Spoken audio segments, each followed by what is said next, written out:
His friends describe him as the kind of person that was always there for them, very friendly. When a man throws his hands up and surrenders. Check out these photos. You will only see sharing their story and hoping for a miracle. Well, one happened when a woman came through these doors. Bottled water. For now, this is the solution. All that could change in the next few weeks, which is why it's important to get rid of the places where they can breathe. With this silo now reduced to rubble and this grain bin nothing more than twisted metal, drivers have been fighting through the snow all weekend. An emotional tribute to the state trooper, father, and husband. Every day the roads are left like this, that bill goes up.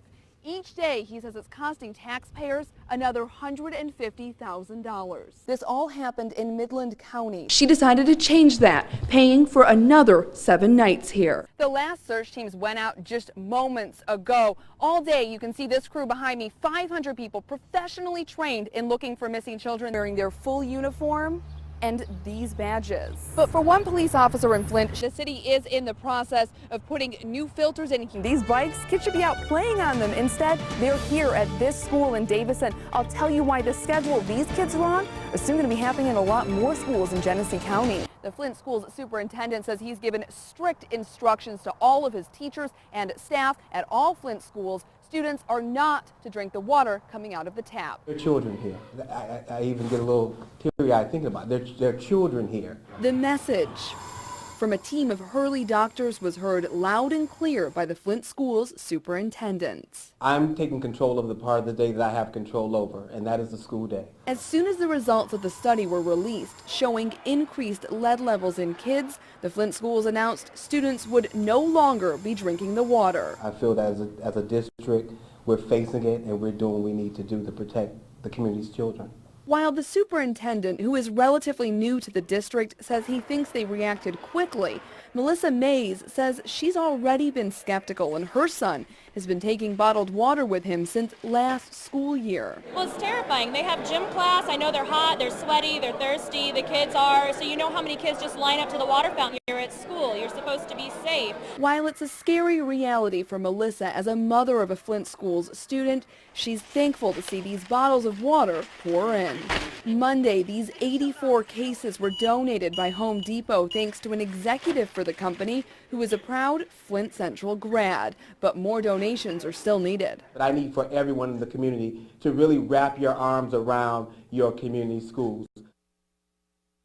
We asked the superintendent how many of these bottles are needed each day for the students across the district in Flint at the schools. He says right now he's not even sure. He just hopes that the donations continue to pour in. The newest candidate for Flint mayor. Meet Giggles the pig.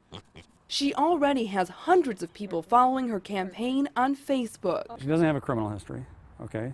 She's never been fiscally irresponsible, has she? Her owner, a criminal defense attorney in Flint, says he's unhappy with the options voters have. If you have an animal who by default has better characteristics than some of the people you're electing, you need to pay attention to who you're electing. After missed deadlines and not enough valid signatures, every candidate is now a write-in. Put her in the race to raise awareness. If we don't at least have some better candidates, then vote for her. So let's ask Giggles what she thinks about some serious issues in the city of Flint. Hey, Giggles, what do you think about the financial situation in the city? Councilmember Eric Mays is also running for mayor. He recently had a run-in with the law. He says that doesn't reflect his ability to lead. I'm intelligent. I'm a graduate of Michigan State University. When it comes to his newest challenger, The thing with the pig makes me giggle. is this even legal? Can Giggles the pig come through these doors and be the city's next mayor? If someone writes the pig's name on the ballot? Too bad. You must establish a residency, and I don't think a slaughterhouse or a pig farm is conducive. With all seriousness, There's been a history of irresponsibility that we have to do better. which is why Giggles' owner hopes this campaign can help. In Flint, Stephanie Parkinson, Fox 66. The light Joyce Hackett sees today, she could have never imagined on her darkest days on the streets of Flint and Saginaw. You know, I meet this guy, he's exciting and he's got money and I don't have any. It's me all these promises and I was in hook, line, and sinker.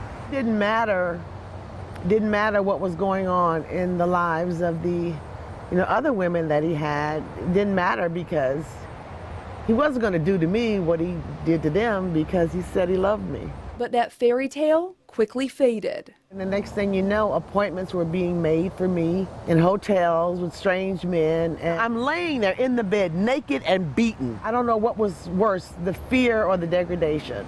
Her own support system even let her down. Because they really liked him. You know, he was the kind of guy, he'd take money to your family, take money and liquor. They loved him. So if I showed up all beat up or something, it would always be, well, what did you do? And what do you keep doing to make this man do this to you? And if you leave, what about us? He's good to us. Good to them, but to her? People are products that they'll be sold over and over and over. The same night. It's a commodity for them that just doesn't deplete. I shot the pimp. I didn't want to. I killed a man. And you know, I've been sentenced to a natural life sentence in prison. Miraculously, after 17 years, I get out. Joyce then made it her mission to help others. She works as a counselor. Started to go to some of the places where I knew people were speaking out about human trafficking. And I would sit there and I'm like, oh my God, that's me. Oh my goodness, that's me. Even now, as a woman with a master's degree, a career. I have had to learn how to be happy just to be here. Learn how to be happy to be alive. Reporting for Fox 66, I'm Stephanie Parkinson. Katie, believe it or not, the cleanup has already started, but it will be a long road. The man who runs this farm believes the twister first hit this barn, ripping the roof right off of it before clipping this smaller barn you see behind me, then eventually taking out one of his silos. This is what's left of a silo that once stood 70 feet in the air. And that's all in a heap. Ken runs this cattle farm near Millington. It's a tradition that's been a part of his family for more than 70 years. But last night, a new chapter in that family history was written. Real strong wind is what I thought. But that sound Ken describes was when an EF2 tornado came through his hometown, leaving behind this mess. Gates kind of slatted like that, was all the way up through here, and that's all underneath that rubble here. So I lost that, and of course, you can see that gate there is pretty well mangled. With this silo now reduced to rubble, and this grain bin nothing more than twisted metal, Ken says it's making it tough for him to feed his beef cows. That's what they're going to get for a little while. With these silos out of commission, he has no way to get grain to his cattle. See the round bales over there? I fed one there and one over in the other feeder. And Ken has already lived through a tornado before. He says he's normally the one lending a hand. I'd rather help other people, but that doesn't always work that way. Today, the help is coming to him. This is a family farm. We grew up here. We try to do whatever it takes. We work together. And for that, Ken is thankful. I guess today I appreciate anything I get. So. You can see there are folks here at his farm cleaning up some of the debris from that silo that came crashing down. Ken is still working with the insurance company right now. He tells me, though, he does plan to rebuild everything that was damaged here so he can get back to business as usual. For now, live in Tuscola County near Millington, Stephanie Parkinson, NBC 25.